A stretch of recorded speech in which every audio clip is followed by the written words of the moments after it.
नमस्कार दोस्तों, मैं मिथिलेश और ये वीडियो उनके लिए जो हमेशा परेशान रहते हैं, हमेशा ये सोचते रहते हैं कि मुझे ही सब क्यों परेशान करते हैं। घर की सारी जिम्मेदारियां मुझे ही क्यों उठानी पड़ती है। सारे रिश्तेदार मेरे ही घर आके क्यों मेरा खर्चा बढ़वा देते हैं। मुझे ही सब खर्चा उठाना पड़ता है। तो इस वीडियो को अंत तक ज़रूर सुनना। दोस्तों, एक व्यक्ति बहुत दिनों से तनावग्रस्त चल रहा था, जिसके कारण वो काफ़ी चिड़चिड़ा तथा क्रोध में रहने लगा था। वो हमेशा इस बात से परेशान रहता था कि घर के सारे खर्चे उसे ही उठाने पड़ते हैं। पूरी परिवार की जिम्मेदारी उसी के ऊपर है। किसी न किसी रिश्तेदार का उसके यहाँ रोज़ आना जाना लगा ही रहता है। उसे बहुत ज़्यादा खर्च करना पड़ता है, आदि आदि। इन्हीं बातों को सोच सोच कर वो अक्सर काफ़ी परेशान रहता था। वो आदमी अपने बच्चे को अक्सर डांट देता था और अपनी पत्नी से भी ज़्यादातर उसका किसी न किसी बात पर झगड़ा होता रहता था।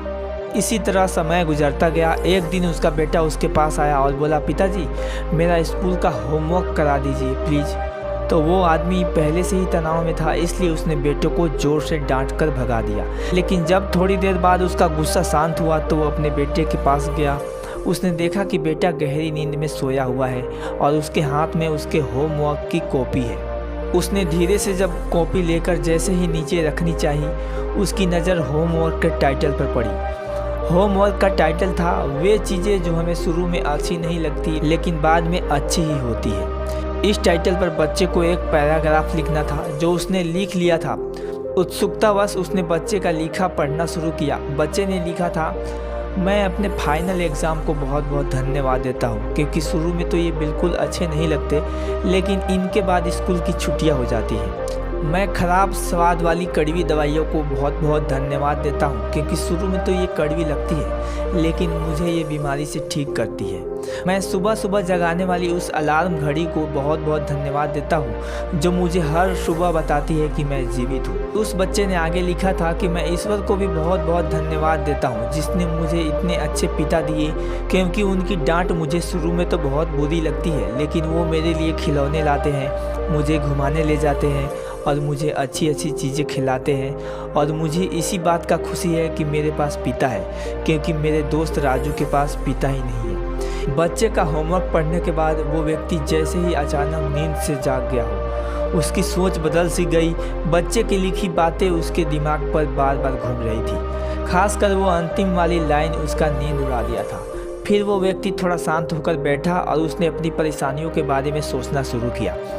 मुझे घर के सारे खर्चे उठाने पड़ते हैं, इसका मतलब है कि मेरे पास घर है, और ईश्वर की कृपा से मैं उन लोगों से बेहतर स्थिति में हूँ जिनके पास घर ही नहीं है। मुझे पूरे परिवार की जिम्मेदारी उठानी पड़ती है, इसका मतलब कि मेरे पास परिवार है, पत्नी है, बच्चे हैं, और ईश्वर की कृपा से मैं उन लोगों से ज़्यादा खुशनसीब हूँ जिनके पास परिवार ही नहीं है और वो दुनिया में बिल्कुल अकेले हैं।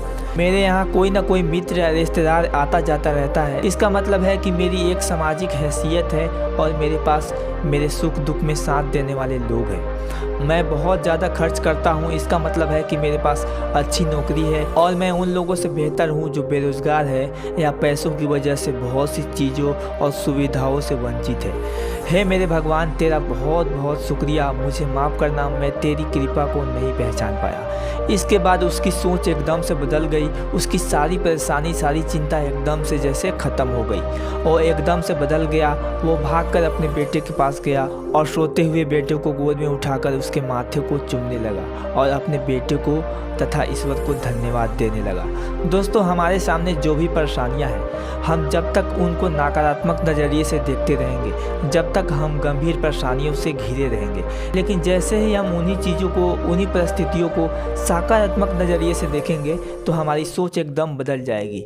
हमारी सारी चिंताएं, सारी परेशानियां, सारे तनाव एकदम से ख़त्म हो जाएंगे और हमें मुश्किलों से निकलने के नए नए रास्ते दिखाई देने लगेंगे। दोस्तों, कैसा लगा आपको ये स्टोरी और इससे आपको क्या सीखने को मिला, कमेंट में ज़रूर बताना।